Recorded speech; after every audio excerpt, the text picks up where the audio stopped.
Salam sejahtera, terima kasih kerana bersama dengan saya di Nazlin Unity Channel. Pensarah kangkung gaib, tak muncul sesi mediasi, saman fitnah Hanayo. Apa sudah jadi kepada pensarah kangkung ini?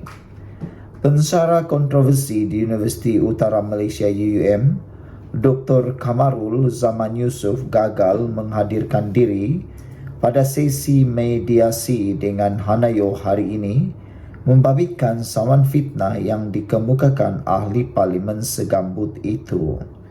Hana berkata beliau berada di Mahkamah Tinggi Kuala Lumpur bagi sesi berkenan. Namun, Kamarul tidak hadir walaupun sebelum ini bersetuju mengambil bahagian. Ketidakhadirannya menyebabkan sesi itu tidak dapat diteruskan dan perbicaraan ditunda pada 25 November nanti. Hadir di Mahkamah Tinggi Kuala Lumpur bersama peguam saya, Sanjit Kaur Dio dari Kapal Singh & Co berkaitan kes fitnah difailkan terhadap Kamarul Zaman Yusof. Bagaimanapun, sesi mediasi tidak dapat diteruskan kerana defendant tidak hadir walaupun telah bersetuju untuk mengambil bahagian. Ketidakhadirannya jelas tidak menghiraukan mahkamah dan proses mediasi. Perbicaraan akan berjalan pada 25 November katanya di Facebook, maaf saya. Hana yang juga Menteri Belia dan Sukan memfailkan saman pada 2022 terhadap dua hantaran di Facebook Kamarul yang dimuat naik pada Mei 2017 di mana ia mendakwa beliau mempunyai motif menyebarkan agama Kristian melalui politik. Kamarul juga menyebut buku biografi Hana, Becoming Hana, A Personal Journey didorong oleh agenda Kristianisasi. Pensyarah itu juga mendakwa Hana berhasrat menjadikan Malaysia sebuah negara Kristian. Saudara-saudara sekalian, ini adalah satu fitnah yang sangat besar sehingga Hanayo yang terbukti sabar akhirnya menyaman dan apa yang berlaku. Pensarah kangkung itu pula gahib. Pensyarah yang dianggap hebat itu pula gahib entah ke mana apabila sesi mediasi saman fitnah Hanayo tidak berjadi hadiri oleh pensarah kangkung tersebut. Apa pendapat anda sekalian? Apakah juga anda setuju? Sekian untuk kali ini, jangan lupa tinggalkan komen anda. Salam sejahtera, terima kasih kerana bersama dengan saya di Nazlin Unity Channel. Ini satu lagi perkara paling menarik. Anwar Ibrahim menyekolahkan ahli parlimen PAS. Anwar Ibrahim kata pentingnya 85% rakyat bawahan Perdana Menteri sekolahkan ahli parlimen PAS. Perdana Menteri hari ini menegaskan bahawa langkah penyasaran subsidi petrol RON95 pada pertengahan tahun depan adalah demi manfaat kepada 85% golongan rakyat atau golongan bawahan.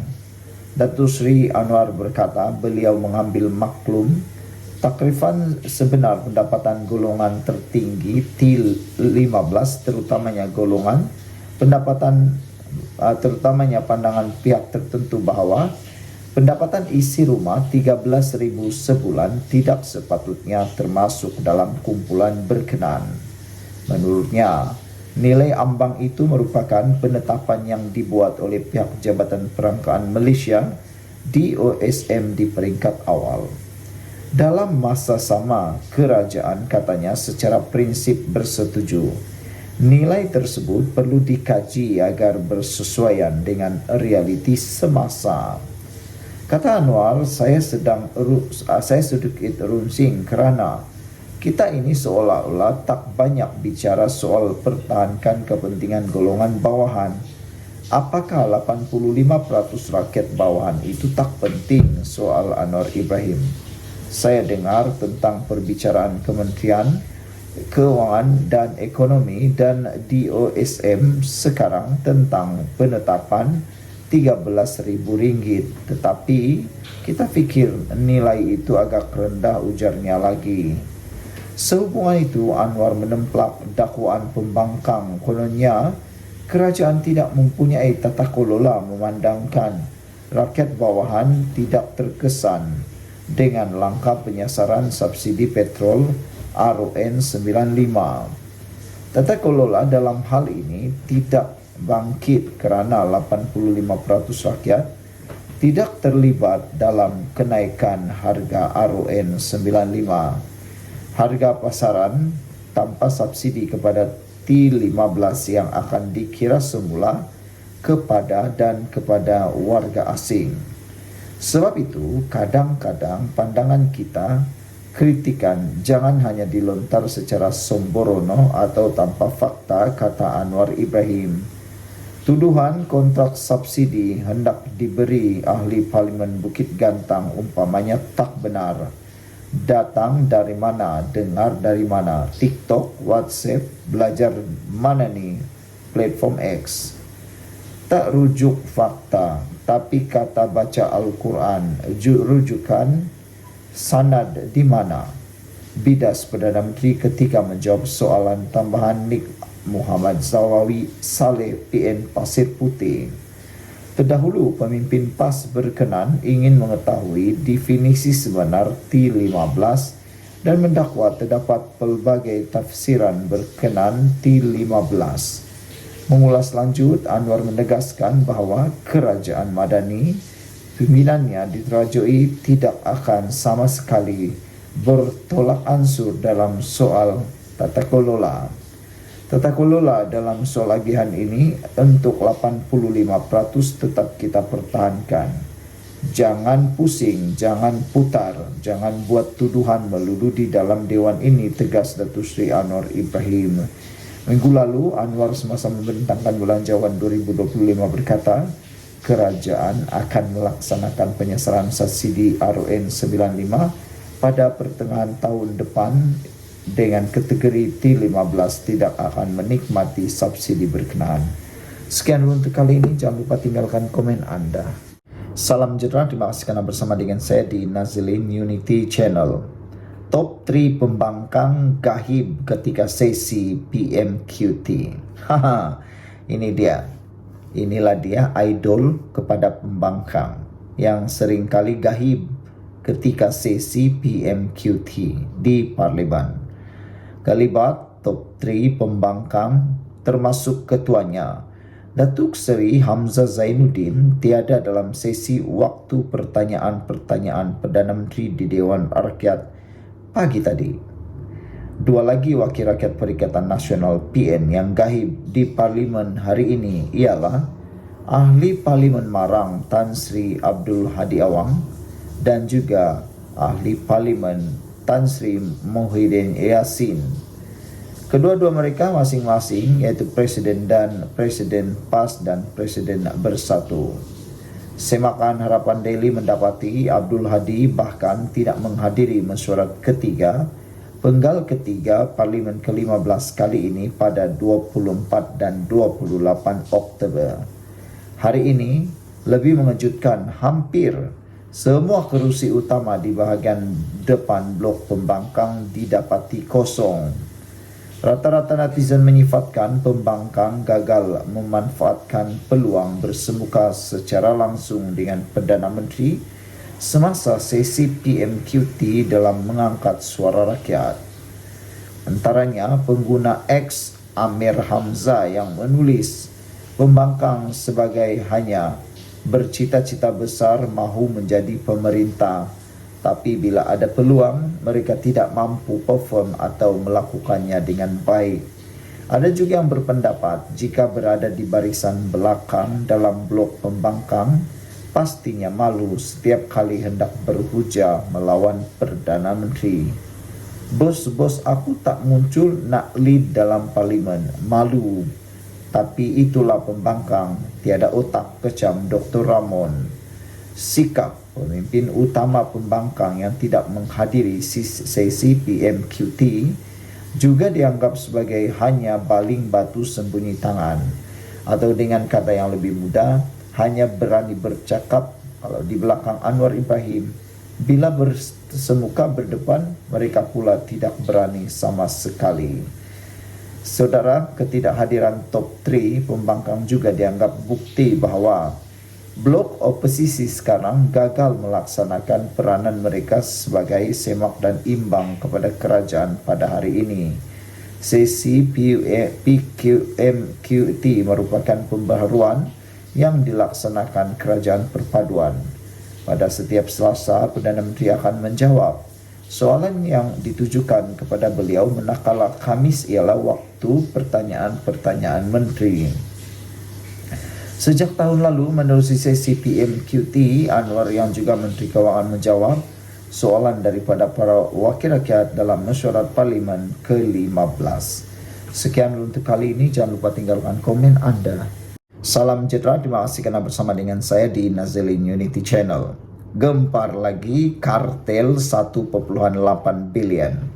Kalau baru-baru ini skandal pasir Selangor telah pun menjadi viral dan menggemparkan seluruh Malaysia, kali ini kita ucapkan sabas, bravo, tahniah dan tahniah kepada SPRM kerana telah berjaya menggempur kartel membekal baja padi terbesar bernilai 1.8 bilion dibongkar SPRM. Agak-agaknya siapalah jerum besar Mat Sakau, tukang makan duit rakyat ini? Kartel bekal baja padi terbesar bernilai 1.8 bilion. Ini di mana? Siapa terlibat? Itu paling menarik. Suruhanjaya Pencegahan Rasuah Malaysia SPRM mengesaki wujud kartel yang menguasai pengagihan dan perbekalan kontrak baja padi di sebuah pertubuhan bernilai 1.8 bilion ringgit. Wow, punyalah banyak. Tahniahlah kepada SPRM dan juga Kerajaan Perpaduan. Beberapa siri pembongkaran telah dilakukan SPRM dalam tempoh 2 hari ini di sekitar Kuala Lumpur, termasuk di Ibu Pejabat Pertubuhan berkenan, kementerian dan 9 syarikat yang mendapati projek berkaitan. Menurut sumber, projek di bawah sebuah kementerian yang tidak didedahkan itu yang berjumlah 1.8 bilion telah dianugerahkan kepada Pertubuhan Terbabit bagi tempoh 30 bulan bermula 2021 hingga tahun 2023. Pertubuhan Terbabit bertanggungjawab untuk menghasilkan baja padi dan mengedarkannya kepada para pesawat di seluruh negara melalui pejabat pertubuhan peringkat negeri masing-masing. Hasil siasatan mendapati pertubuhan itu telah menggunakan 2 kaedah untuk memenuhi kontrak kerajaan, iaitu membeli terus baja-baja padi daripada 5 syarikat pengeluar dan membeli bahan mentah bagi memproses baja daripada 4 syarikat, katanya lagi. Sumber juga berkata siasatan SPRM akan menjurus kepada kesalahan rasuah dalam perolehan baja dan bahan mentah daripada syarikat-syarikat terpilih. Siasatan juga menjurus kepada kesalahan salah guna kuasa yang mungkin berlaku di mana ahli-ahli lembaga pengarah yang terlibat dalam membuat keputusan dalam pemilihan syarikat-syarikat berkepentingan. SPRM telah merampas dokumen-dokumen berkaitan projek ini di peringkat kementerian, pertubuhan dan syarikat berkaitan dan dalam peringkat kajian mendalam, ujarnya lagi. 6 orang ahli kementerian dan pertubuhan terbabit telah dipanggil SPRM untuk ditemu bual. Sementara itu, Ketua Pesuruhjaya Tinggi SPRM Tan Sri Azam Baki berkata, ketika dihubungi mengesahkan siasatan dan tidak menolak akan menahan beberapa orang yang disyaki terlibat bagi membantu siasatan. Kes disiasat di bawah Seksyen 16, Seksyen 18 dan Seksyen 23 Akta Suruhanjaya Pencegahan Rasuah Malaysia 2009. Sekian untuk kali ini, jangan lupa tinggalkan komen Anda. Salam sejahtera, terima kasih karena bersama dengan saya di Nazilin Unity Channel. Ini satu lagi perkembangan terkini, keputusan terkini tahanan rumah Najib dan juga berkait permohonan maaf Najib. Menurut laporan ini, ahli Parlimen Bukit Gelugur menyatakan bahawa tahanan rumah tak boleh terpakai untuk Najib. Bagaimana pula itu berlaku? Ikuti terus ulasan kali ini. Kerajaan digesa memberi jaminan bahawa langkah pelaksanaan tahanan di rumah kelak tidak akan terpakai untuk kes-kes berprofil tinggi seperti melibatkan bekas Perdana Menteri Datuk Seri Najib Tun Razak. Perkara itu disuarakan Ramkalpal Singh PH Bukit Gelugur yang turut mempersoalkan mengapa permohonan maaf secara terbuka dibuat bekas Presiden UMNO itu dibuat selepas pengumuman kerajaan mengenai penggubalan akta bagi membolehkan hukuman tahanan di rumah sebagai alternatif untuk kesalahan tertentu. Beliau berkata setelah 5 tahun kes tersebut dibicarakan dengan 50 saksi memberi keterangan, permohonan maaf tersebut dilihat sebagai tidak relevan. Bahkan wujud elemen penghinaan terhadap mahkamah. Saya khawatir sama ada undang-undang tahanan di rumah yang dicadangkan ini adalah digubal bagi tujuan untuk Najib. Sekiranya ia digubal bagi Najib, kita perlu faham bahawa kesalahan yang beliau disabitkan masa dahulu adalah kesalahan yang amat besar yang telah menjejaskan halat tuju negara kita ini. Jadi saya berpendapat bahawa tahanan di rumah tidak boleh dipakai atau terpakai untuk kes-kes seperti yang melibatkan Najib.